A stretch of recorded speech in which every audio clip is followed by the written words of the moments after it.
On the morning of February 8, 1986, two trains travelled toward each other through the mountains of Western Canada. Both crews had clear signals and were exactly where they should have been.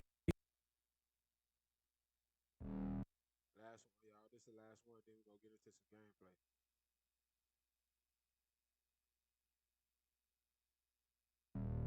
On the morning of February 8, 1986, two trains travelled toward each other through the mountains of Western Canada. Both crews had clear signals and were exactly where they should have been. Yet, minutes later, they would collide head-on in what was Canada's worst rail disaster. When investigators dug deeper, they found something deeply disturbing. Nothing had failed, and yet somehow, one train had ignored every warning placed in front of it. This is the story of the Hinton train collision. At around 6:40 a.m. on the 8th of February 1986, a Canadian national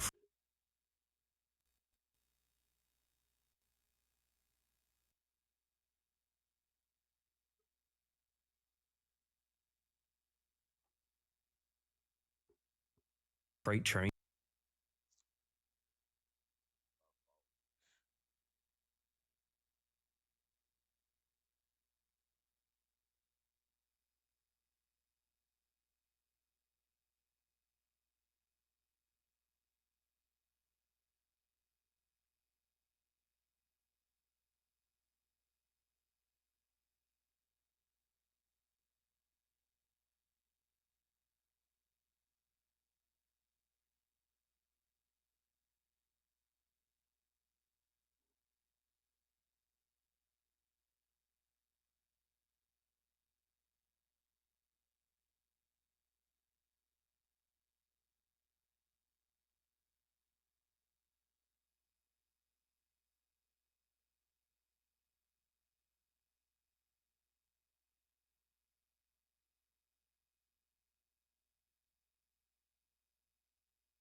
train, number 413, departed Edson in west-central Alberta, heading west toward Jasper.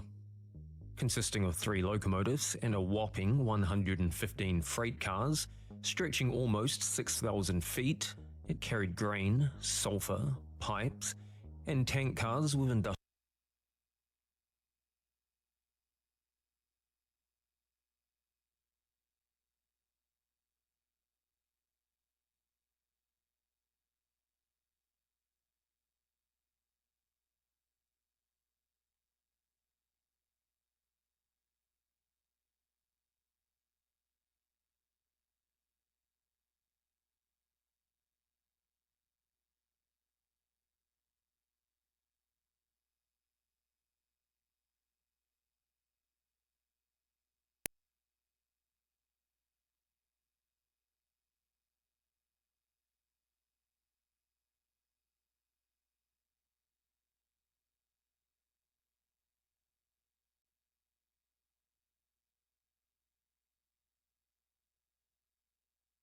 chemicals.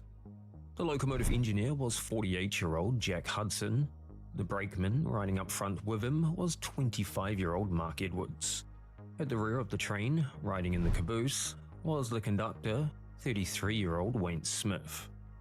The line between Edson and Jasper consisted of both single and double-tracked sections. At around 8:20 a.m., Canadian National Train 413 reached the Hergwin control point, where the single line turned to double, and they continued westward on their journey. At about the same time, Via Rail's supercontinental passenger service, carrying 94 passengers and 21 crew, was departing Hinton, heading east toward Edmonton, approximately 5 minutes behind schedule. The supercontinental passenger train was actually 2 services combined into one. The front section had begun its journey in Vancouver, while the rear half had started a day before in Prince Rupert. They were combined at Jasper, forming a single eastbound service known simply as Train Number 4, carrying families, travellers, and crew making the long journey across Canada. 2 trains travelled toward each other, one carried passengers, the other freight. It was a routine morning on the Canadian Railway, until it wasn't. Canadian National Train Number 413 continued west along the double-track section toward Dalehurst. At Dalehurst, they would stop and wait for the eastbound Via passenger train to pass before entering onto the single line. Put simply, Train 413 needed to stop at the end of the double track and hold position until the passenger train had passed. An approach signal, located 2.5 miles from the end of the double track, came into view, displaying yellow over red. What this meant was, the crew of the freight train should begin slowing to 30 miles per hour and prepare to stop at the next signal. The next signal, positioned at the very end of the double track, controlled entry onto the single line. However, as the freight train passed the approach signal, something was wrong. Instead of slowing to 30, it was going 59 miles per hour and speeding up. At the rear of the train, conductor Wayne Smith noticed the problem and would later claim to have tried to contact the engineer by radio. However, he had gotten no response. We'll dive into that point later in the video. Regardless, as the conductor, regulations required that if communication with the locomotive crew could not be established, he should activate the emergency brake from the caboose. He did not, and they continued speeding toward the end of the double-tracked section. At around 8:39 a.m., Canadian National Train 413 reached the stop signal at Dalehurst and the end of the double-tracked section. Instead of stopping though, it forced its way through the track switch, damaging the points and entering onto the single track occupied by the Via supercontinental passenger train. Despite likely 19 seconds of visual contact, neither train applied the brakes. At 8:40 a.m., at a combined speed of 108 miles per hour, Via Rail supercontinental passenger train and Canadian National Train 413 collided head-on in what was Canada's worst rail disaster to date. In the immediate aftermath, the destruction was overwhelming. The impact destroyed the lead locomotives and fuel tanks ruptured, igniting a fireball that engulfed the front portion of the wreckage. Freight cars piled into each other, while passenger coaches were thrown from the track. From the rear of the freight train, conductor Wayne Smith saw the explosion ahead. Believing a derailment had occurred farther up the train, he grabbed a radio, jumped from the caboose, and attempted to contact the engineer. Getting no response, he contacted train dispatch and reported that something had gone wrong near the front of the train and that he had seen a large explosion. Meanwhile, the wreckage continued to burn. The collision had hurled freight cars into the air and crushed the front passenger coach beneath the impact. Surviving passengers smashed windows and climbed out to escape. Grain from ruptured hopper cars spilled across the wreckage, in some places smothering flames long enough for trapped survivors to crawl free. When all was said and done, 23 people were dead. Among them were both locomotive crews and 18 passengers from the Ford coach, while 71 others were injured. Across the tracks laid a tangled mass of destroyed locomotives, freight cars, and passenger coaches. Canada had just witnessed its worst rail disaster since 1947, but why had the freight train ignored the signals, and why had neither train applied the brakes? In the days and weeks following the tragedy, the Canadian government launched a public inquiry. Investigators first examined the signalling system. Tests confirmed that the signals worked correctly and that all lights displayed the correct colours. The approach signal had clearly warned the freight to slow, while the following one had told it to stop. 413 should never have entered the single track. Attention then turned to the crews. Toxicology ruled out alcohol or illicit substances. However, investigators learned that freight train engineer Jack Hudson had serious medical issues. He was an alcoholic, a heavy smoker, and suffered from pancreatitis and type 2 diabetes, conditions that placed him at an increased risk of heart attack or stroke. But none of this yet explained the crash. Through their inquiries, investigators uncovered a deeper issue with Canadian National. Justice Renee Foisey described it as a railroader culture, an environment where productivity and loyalty to co-workers were often valued above strict safety protocols. One example involved the dead man's pedal used in the locomotive. The system required an engineer to keep his foot pressed on a pedal while driving. If the pedal was released, an alarm would sound, and the brakes would automatically apply. The system would stop a train if the engineer became incapacitated or fell asleep. However, it was common knowledge that some engineers found it uncomfortable and would place heavy objects on the pedal to keep it pressed. Whether this occurred on train 413 can never be known because the locomotives were destroyed in the impact. After weeks of testimony, the inquiry reached its conclusions. Investigators determined that the crew of the freight train failed to respond to the signals for unknown reasons. We will delve into the most plausible reasons for this shortly, but investigators speculated that sleep, or even a heart attack or stroke, could have occurred. Given there were two in the cab, I find the latter two less likely. It would appear the most likely possibility was that the front-end crew of 413 had both fallen asleep. Reports examining the crew's schedule in the hours leading up to the crash suggested they'd had very little sleep in the hours before their shift. However, this raised another disturbing question. Why had conductor Wayne Smith not applied the emergency brake from the caboose when his attempts to contact the front-end crew had failed? If communication with the front-end crew could not be established, regulations required him to activate the emergency brake to bring the train to a stop. Smith claimed in the hearing he had repeatedly tried to contact the front-end crew by radio. However, this was contradicted by other crews operating in the area. And that's crazy. That's crazy. That's crazy to walk out of a fucking court hearing smiling, and 30 people just fucking lost their life in a fucking train accident, homeboy. You was driving. Like That's wild for you to come out of the fucking court here smiling, man. That's wild. That's wild, man. I ain't gonna lie. That's I ain't gonna lie. That's that. If I would, well, what year is this? Well, if I would have seen that shit that year, area on the same channel who said they never heard such calls. Ultimately, his testimony what was popping back then? NBC News, NBC, where I'm from, of course, WIX, uh, CNN, they still got they out. I don't even know what type of news like fucking stations they got now. But back then that was popping. What I said, CNN, WIX, uh, what other one I just said? CN, what I just said? CNN, WIX, uh, bro, what's the other one?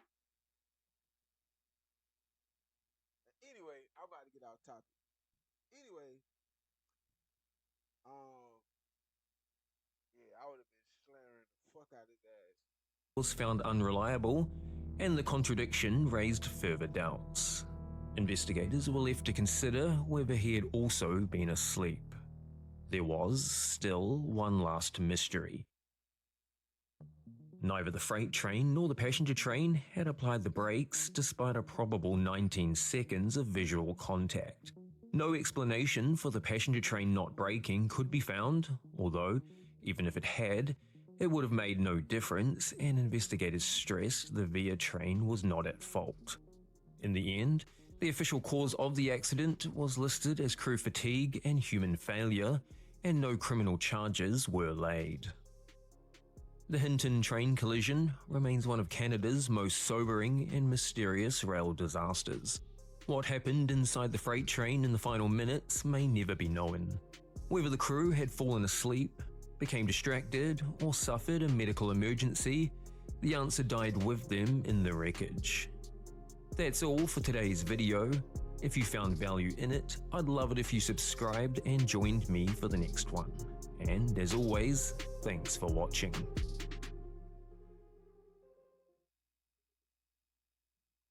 Yeah, gang, he killed everybody and got out. I mean, technically I could say that he did, but I don't like his demeanor about it, so he did it. That's crazy, bro. You unline 30 people, gang. You walk up national live TV smiling. That's crazy. I ain't gonna lie, that shit should have been definitely deeply more investigated than that, gang. That was crazy. I ain't gonna lie. That was crazy. That was crazy.